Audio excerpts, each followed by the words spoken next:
जय हिंद दोस्तों। हमारे YouTube चैनल में आपका एक बार फिर से हार्दिक स्वागत है, अभिनंदन है। जैसे कि हम आपको बता रहे थे कि उत्तराखंड में ग्रुप सी के एग्ज़ाम के लिए या PCS के एग्ज़ाम के लिए किन किन टॉपिकों पर फोकस करना चाहिए। तो पिछले वीडियो में हमने जो है इसमें सिक्कों के बारे में पढ़ा था, कॉइन्स के बारे में पढ़ा था, और आज हम जो है इसमें एक नया टॉपिक लेकर के आए हैं। तो हमारा जो टॉपिक होगा वो होगा वैदिक काल से लेकर के ब्रिटिश काल तक की। हमारा जो टॉपिक होगा प्यारे दोस्तों वो होगा वैदिक काल से लेकर के ब्रिटिश काल तक की राजनीतिक,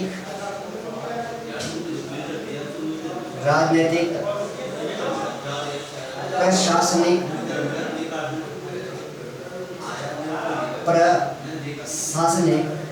और आर्थिक नीति। तो ये हमारा टॉपिक होगा खास तौर पे, और इसी टॉपिक से एग्ज़ाम में बहुत से क्वेश्चन पूछे जाते हैं।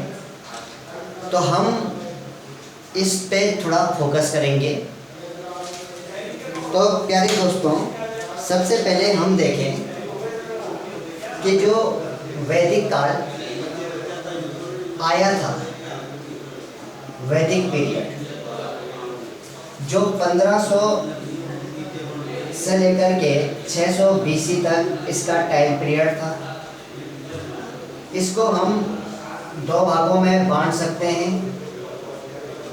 तो पहले हमारा जो था ऋग्वैदिक काल था। तो ऋग्वैदिक काल था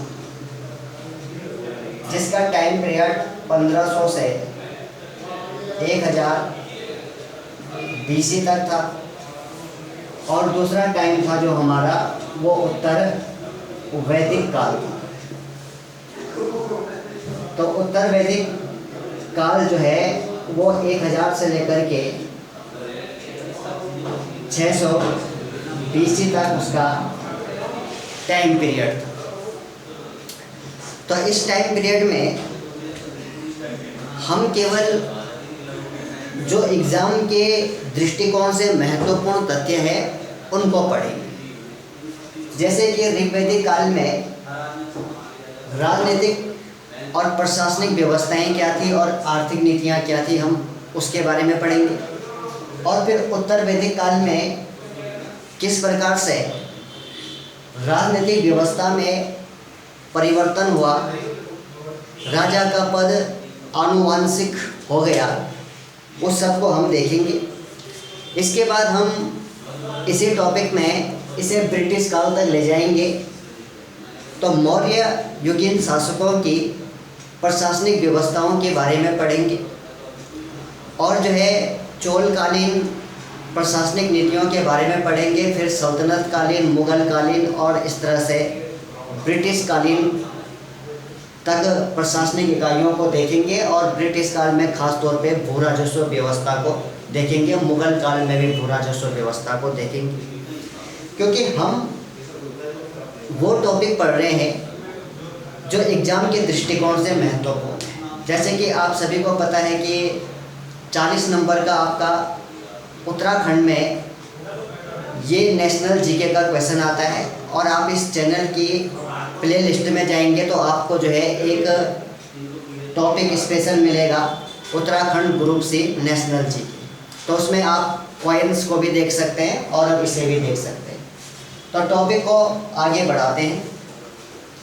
तो दोस्तों, ऋग्वैदिक काल की अगर हम बात करें तो ऋग्वैदिक काल में जो समाज था वो जो है कबीले के रूप में संगठित था।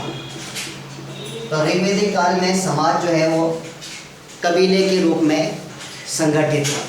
यानी कि इस समय न तो राज्य बने थे, न तो डिस्ट्रिक्ट बने थे, कबीलाई समाज था। तो इस समाज को जो है, इस कबीले को जन भी कहा जाता था, जन भी कहा जाता था। तो ऋग्वैदिक काल में जो समाज था वो कबीले के रूप में संगठित था और कबीले को ही जन कहा जाता था।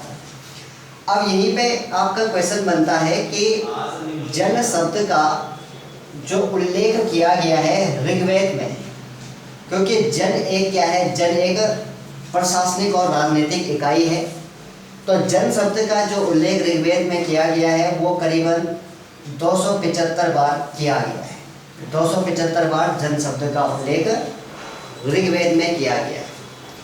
और यही जन कालांतर में जुड़ करके जन जन आपस में जुड़ करके जनपद बने थे। यानी कि जब वैदिक काल समाप्त हो जाता है और महाजनपद काल आ जाता है तो जन जन आपस में जुड़ करके जनपद बने थे। क्योंकि जनपद वैदिक काल के बाद बने थे, इसीलिए ऋग्वेद में इस जनपद शब्द का उल्लेख एक बार भी नहीं किया गया है, एक बार भी नहीं किया गया। तो यहाँ पे ये भी क्वेश्चन बनता है कि निम्नलिखित में से कौन सी राजनीतिक या प्रशासनिक इकाई है जिसका उल्लेख ऋग्वेद में नहीं मिलता है। तो आपको याद रखना है कि जनपद का उल्लेख ऋग्वेद में नहीं मिलता है, क्योंकि उस समय जनपद नहीं बने थे और पूरा समाज जो है कबीले या जन के रूप में संगठित था। अब इस जो जन का प्रमुख था तो उसे जो है राजन कहा जाता था, राजन कहा जाता था।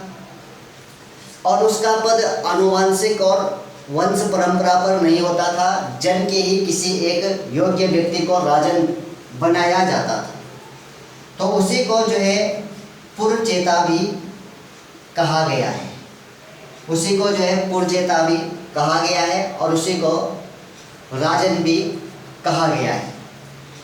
अब ये जो कबीले के लोग हैं वो राजा को स्वेच्छा से एक प्रकार का कर देते थे, स्वैच्छिक कर या टैक्स देते थे, और उस टैक्स को जो है बलि कहा जाता था।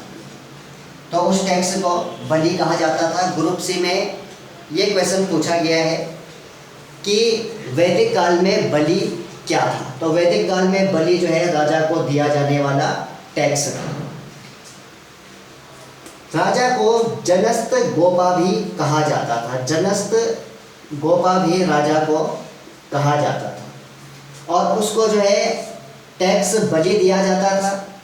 संभवतः बलि जो है वो कृषि उत्पादन का 1/10वां भाग था, यानी कि 10 किलो अगर अनाज का उत्पादन होता है तो 1 किलो राजा को बलि दी जाएगी, और अगर 100 किलो अनाज का उत्पादन होता है तो ऐसी कंडीशन में 10 किलो अनाज राजा को बलि के रूप में प्रदान किया जाएगा कबीले के द्वारा। अब अगला, यहीं पे अगर हम राजनीतिक इकाई की आगे बात करें जो परीक्षा के दृष्टिकोण से महत्वपूर्ण है, ये भाग दूध नामक एक अधिकारी होता था। यही अधिकारी जो है क्या करता था, यही अधिकारी जो है राजा और उसके अनुयायियों के बीच में बलि का बंटवारा करता था। तो राजा और उसके अनुयायियों के बीच में बलि का बंटवारा करने वाला भागदूत नामक अधिकारी होता था, और यही करों की दरें भी निर्धारित करता था। तो कबीले से कितना प्रतिशत कर वसूला जाएगा, तो करों का निर्धारण करने वाला अधिकारी भी भागदूत कहलाता है। अब इस समय जो राजा का पद था वो आनुवंशिक और वंश परंपरा पर आधारित नहीं था। तो राजा को प्रशासनिक कार्यों में हाथ बटाने के लिए, उसको सलाह देने के लिए कुछ संस्थाएं बनाई गई थी, राजनीतिक संस्थाएं। तो उसमें एक संस्था थी सभा, दूसरी संस्था थी समिति, और तीसरी संस्था जो थी वो विधत थी। तो सभा, समिति और विधत ये ऋग्वैदिक काल में 3 राजनीतिक संस्थाएं थी। सभा का उल्लेख ऋग्वेद में 8 बार किया गया है। ये क्वेश्चन एग्जाम में कई बार आता है कि सभा का उल्लेख ऋग्वेद में कितनी बार किया गया है, तो 8 बार किया गया है। समिति का उल्लेख ऋग्वेद में 9 बार किया गया है और विगत शब्द का उल्लेख ऋग्वेद में 22 बार किया गया है। अब जो सभा था उसके अध्यक्ष को, सभा के अध्यक्ष को सभापति कहा जाता था, और जबकि उस सभा के सदस्य यानी कि उसके मेंबरों को सुजान कहा जाता था।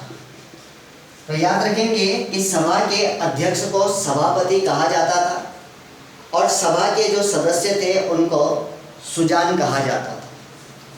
ये जो सभा थी ये वृद्ध एवं अभिजात लोगों की संगठन थी। वृद्ध एवं अभिजात लोगों को इसमें शामिल किया जाता था। तो वृद्ध और अभिजात लोगों को जो है सभा में शामिल किया जाता था और सभा का उल्लेख ऋग्वेद में 8 बार किया गया है।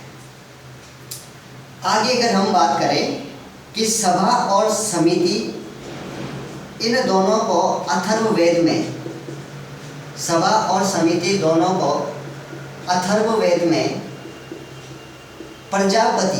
प्रजापति यानी कि राजा या राजन, तो प्रजापति की 2 पुत्रियां कह करके संबोधित किया गया है।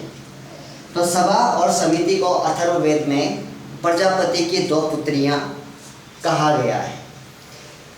अब दोस्तों आगे बढ़ते हैं।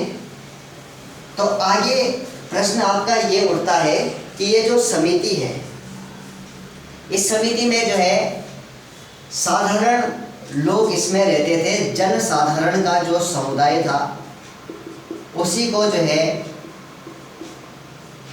समिति कहा जाता था। तो जन साधारण के ग्रुप इसमें शामिल होते थे और यही वोट करते थे, यानी कि राजा का चुनाव, अपने कबीले में राजा का चुनाव जो है वो समिति के मेंबर करते थे।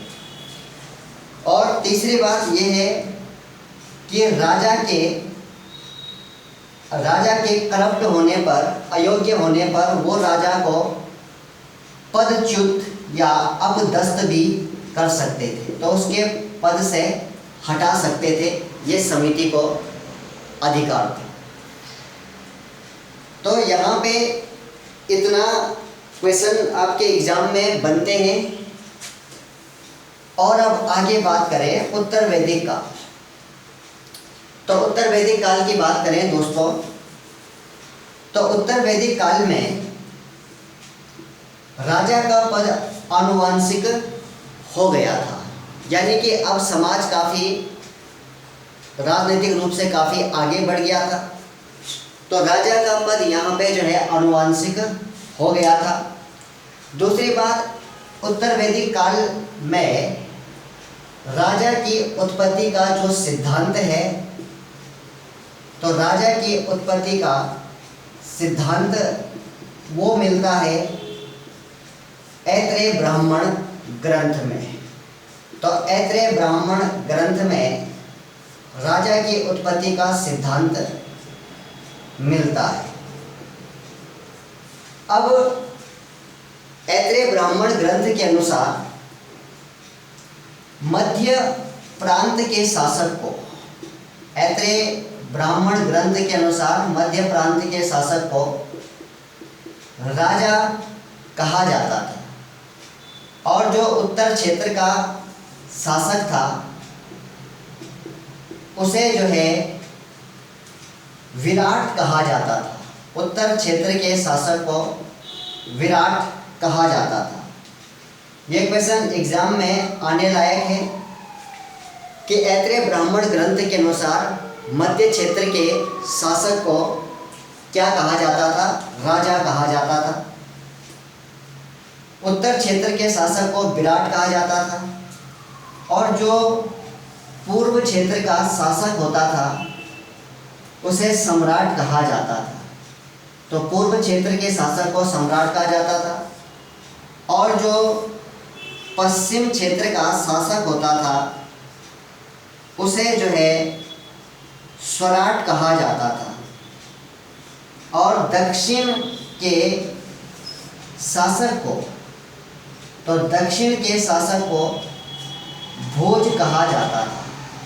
तो ऋग्वैदिक काल में भोज कहा जाता था दक्षिण के शासक को। दूसरी बात कि उत्तर वैदिक काल में जो है लोहे का आविष्कार प्रारंभ हो गया था। तो लोहे का आविष्कार जब प्रारंभ हो गया था तो ऐसे कंडीशन में जो है कृषि अत्यधिक उन्नत हो गई थी। तो कृषि कार्य उन्नतिशील पर थी, अत्यधिक उन्नत हो गई थी और उत्तर वैदिक कालीन जो लोहे के साक्ष्य मिलते हैं वो साक्ष्य जो है उत्तर प्रदेश के एटा जिले के अतरंजी खेड़ा नामक स्थान पर मिला था। तो उत्तर प्रदेश के एटा जिले के अतरंजी खेड़ा नामक स्थान पर जो है आर्कियोलॉजिस्ट को उत्तर वैदिक कालीन लोहे के प्रमाण मिले थे। तो इतना यहाँ तक समझना बहुत ही महत्वपूर्ण है। अब हम आगे चलते हैं प्यारे दोस्तों। तो हम आगे की बात करें तो हमारा जो है आगे मौर्य काल आ जाता है, क्योंकि अब क्वेश्चन ज़्यादातर मौर्य काल से भी पूछे जाते हैं। तो मौर्य काल की अगर हम बात करें कि जो ये मौर्य काल था, इस समय जो प्रशासनिक और राजनीतिक इकाइयाँ थी वो क्या क्या थी, किस प्रकार की थी। तो मौर्य काल में जो शीर्ष या जो उच्चस्थ अधिकारी होते थे उन्हें तीर्थ कहा जाता। तो मौर्य काल में प्रशासन में भाग लेने वाले उच्चस्थ या शीर्ष अधिकारी को तीर्थ कहा जाता था। अब मौर्य प्रशासन में इन उच्च अधिकारियों की नियुक्ति से पहले इनकी जांच पड़ताल होती थी, इन्हें खूब जांचा परखा जाता था। तो इनके जांच परीक्षण को, उच्चाधिकारियों के टेस्ट को या जांच परीक्षण को उपधा परीक्षण कहा जाता था। तो ये क्वेश्चन भी एग्जाम में कई बार आता है कि मौर्य काल में उपधा परीक्षण क्या था। तो मौर्य काल में उच्च अधिकारियों की नियुक्ति से पूर्व उनके जो मानसिक और बौद्धिक क्षमता पर आधारित जो परीक्षण होता था उसको उपधा परीक्षण कहते हैं। इसी से मिलता जुलता एक और परीक्षण होता था उपसंपदा परीक्षण। तो ये जो उपसंपदा परीक्षण है ये बौद्ध धर्म से जुड़ा है, यानी कि बौद्ध धर्म में प्रवेश पाने से पहले जो परीक्षण करवाया जाता था उसको उपसंपदा परीक्षण कहते हैं, और जबकि मौर्य प्रशासन में उपधा परीक्षण होता था। अब यहाँ पे हम अधिकारियों के नाम लिखेंगे और वहाँ पे उनके मुख्य कार्य लिखेंगे। मौर्य काल के जो अधिकारी थे उनके मुख्य कार्य लिखेंगे, क्योंकि यहीं पे क्वेश्चन जो है आपके उत्तराखंड में वीडियो पे आए थे। तो यहाँ पे हमने मंत्रियों के नाम लिखे, या आप उन्हें अधिकारी भी कह सकते हैं, और यहाँ पे उनके कार्य लिखे। तो पहला समाहर्ता होता था। तो यहाँ पे नाम से ही पता चल रहा है कि समाहर्ता। तो आपने इसको ऐसे में याद करना है कि आपने सम याद करना है, सम से समाहर्ता बना है। तो सम करने का अर्थ होता है ऐड करना, यानी कि कैलकुलेशन करना, ऐड करना, कैलकुलेट करना। तो कैलकुलेट करने का काम वही व्यक्ति करेगा जो राजस्व को इकट्ठा करेगा और तब कैलकुलेशन करेगा। तो नाम से ही पता चल रहा है समाहर्ता जो है वो राजस्व एकत्रित करने वाला अधिकारी था। तो राजस्व एकत्रित करने वाला जो अधिकारी था, उसी अधिकारी को मौर्य काल में समाहर्ता कहा जाता था। आप इसको आसानी से एक दूसरे से कनेक्ट कर सकते हैं, कनेक्टिविटी कर सकते हैं, तो ऐसे में आपको फिर उसे रटने की ज़रूरत नहीं पड़ती। अब यही जो है प्रशासन में वित्त मंत्री भी था, तो वार्षिक बजट भी यही तैयार करता था। वार्षिक बजट तैयार करना इसका एक अन्य कार्य था। और जो है यही व्यक्ति जो है आय और व्यय के विवरण का ब्यौरा रखता था, तो उसे समाहर्ता कहा जाता था। दूसरा अधिकारी जो है वो है सन्निधाता। तो सन्निधाता, तो आप कैसे में भी याद कर सकते हैं इसको, किसी भी अच्छी तरह से इसको याद कर सकते हैं। सन्निधाता जो था वो राजकोष यानी कि जिसको ट्रेजरी कहा जाता है, राजकोष या ट्रेजरी विभाग का प्रधान अधिकारी होता था।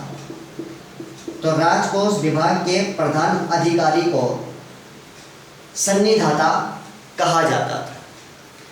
तो सन्निधाता कहा जाता था। ऐसे में याद कर सकते हैं कि शनिवार को जो है राजकोष में पैसा जमा करना है, तो आपको वो याद हो जाएगा। तीसरी अगर हम बात करें तो दोस्तों वो था आठविक। तो यहाँ पे एक शब्द आया है अटवी, तो अटवी से ही आठविक शब्द बना है। अटवी विपिन कांतार, आप हिंदी में पढ़ते हैं, ये जंगल के पर्यायवाची है, वन के पर्यायवाची है। तो वन विभाग के प्रमुख अधिकारी को यानी कि हम कह सकते हैं कि डीएफओ को आठविक कहा जाता था मौर्य काल में। तो मौर्य काल में आठविक कहा जाता था, वन विभाग के प्रमुख अधिकारी को कहा जाता था। चौथा है दोस्तों हमारे पास कार मांतिक। तो कार मांतिक है, तो यहाँ पे पहले शब्द, दो शब्दों को पकड़ लीजिए। कार, तो कार जो है कहाँ बनती है, कार उद्योग धंधों में बनती है। तो उद्योग धंधों का जो प्रमुख अधिकारी है उसे जो है कारमांतिक कहते थे। उद्योग धंधों के प्रमुख अधिकारी को कारमांतिक कहते थे। अगला जो है हमारे पास आएगा प्रदेष्टा। तो प्रदेष्टा जो था ये एक प्रकार का चीफ कमिश्नर भी था, यानी कि हम उसे मंडलायुक्त भी कह सकते हैं। तो चीफ कमिश्नर या मंडलायुक्त को ही मौर्य काल में प्रदेष्टा कहा जाता था। और इसके अलावा यह न्याय विभाग का भी अधिकारी होता था, न्याय विभाग का अधिकारी भी यह होता था। अगला हम बात करें, इसके बाद जैसे हमारे पास आएगा अकराध्यक्ष। तो अकराध्यक्ष जो होता था वो जो है खानों का प्रमुख होता था। खानों यानी कि माइंस। तो माइंस का जो प्रमुख होता था उसको अकराध्यक्ष कहते थे। खानों के प्रमुख को अकराध्यक्ष कहते थे। तो इसका आप स्क्रीनशॉट ले सकते हैं। और अब हम आगे बढ़ते हैं दोस्तों। इसके बाद कुछ अन्य अधिकारी थे और अन्य प्रमुख तीर्थ थे। तो जैसे सीताध्यक्ष, तो मौर्य काल में सरकारी भूमि को सीता भूमि कहा जाता था। और सरकारी भूमि का जो निरीक्षक था उसी को जो है सीताध्यक्ष मौर्य काल में कहा जाता था। तो सरकारी भूमि के निरीक्षक को सीताध्यक्ष कहा जाता था। हमारे पास और भी कई चीज़ें हैं, जैसे कि दंडपाल। तो दंडपाल जो है वो पुलिस विभाग के प्रधान को कहा जाता था। तो पुलिस विभाग के प्रधान को जो है वह दंडपाल कहा जाता था। तो इतने अधिकारी और इतने मंत्री मौर्य काल में होते थे। अब हम प्रांतीय शासन की बात करें तो यहाँ पे भी क्वेश्चन बनते हैं प्रांतीय शासन। तो मेरे प्यारे दोस्तों, यहाँ से आपके बहुत से क्वेश्चन एग्ज़ाम में बनते हैं और हम उसी टॉपिक पे फोकस कर रहे हैं जो एग्ज़ाम में आने लायक है।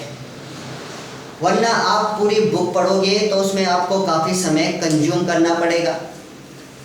जिन्होंने पूरी किताब पढ़ी है बहुत अच्छी बात है, और अगर आप उत्तराखंड, जैसे आप उत्तराखंड के पेपर देते हैं तो आप देखते हैं कि उसमें उत्तराखंड और हिंदी को ज़्यादा प्रायोरिटी दी जाती है, और हिस्ट्री ज्योग्राफी के जो एक आध क्वेश्चन आते हैं वो मेन टॉपिक से आते हैं। जैसे पूछा जा सकता है कि उत्तर वैदिक काल में दक्षिण दिशा के राजा को क्या कहा जाता था, तो भोज कहा जाता था। तो उसी प्रकार से प्रांतीय शासन की बात करें तो मौर्य काल में प्रांतों की संख्या प्रारंभ में 4 थी, लेकिन जो है सम्राट अशोक ने जब कलिंग को विजित कर लिया था तो प्रांतों की संख्या जो है 5 हो गई थी। अब एक क्वेश्चन यहाँ से भी कई एग्जामों में बनता है, राजधानियाँ पूछी जाती हैं। तो यहाँ पे आप प्रांत का नाम लिखेंगे और यहाँ पे जो है उसकी कैपिटल या राजधानी का नाम लिखेंगे। तो पहला प्रांत था प्यारे दोस्तों उत्तरापथ था। इसकी जो राजधानी थी वो तक्षशिला थी। तो उत्तरापथ की राजधानी जो थी वो तक्षशिला थी। यानी कि आप ऐसे भी जोड़ सकते हैं कि पथ में एक बड़ा सा शिला या पत्थर रखा हुआ है। दक्षिणा पथ की अगर हम बात करें तो आप ऐसे में याद कर सकते हैं कि भैया दक्षिणा देनी है, हमें क्या देना है, सोना ही दक्षिणा में देना है। तो सुवर्ण गिरी, सोने का दाम गिर गया है, सुवर्ण गिर गया है, इसीलिए उसको दक्षिणा में दिया जा रहा है, दक्षिणा पथ। अगला अवंती राष्ट्र। तो अवंती राष्ट्र की जो राजधानी थी प्यारे दोस्तों वो उज्जैनी थी। तो उज्जैनी या उज्जैन जो थी वो राजधानी थी अवंती राष्ट्र की। और नेक्स्ट जो है पूर्वी या प्राची प्रदेश उसे कहा जाता है। तो इसकी जो राजधानी थी वो थी पाटलिपुत्र, जो गंगा और सोन नदी के दोआब पर स्थित है। और अगला जो है 5वां प्रांत कलिंग था। तो कलिंग प्रांत की जो राजधानी थी वो तोसली थी। तो कलिंग प्रांत की राजधानी तोसली थी। तो ये भी आपके एग्जाम के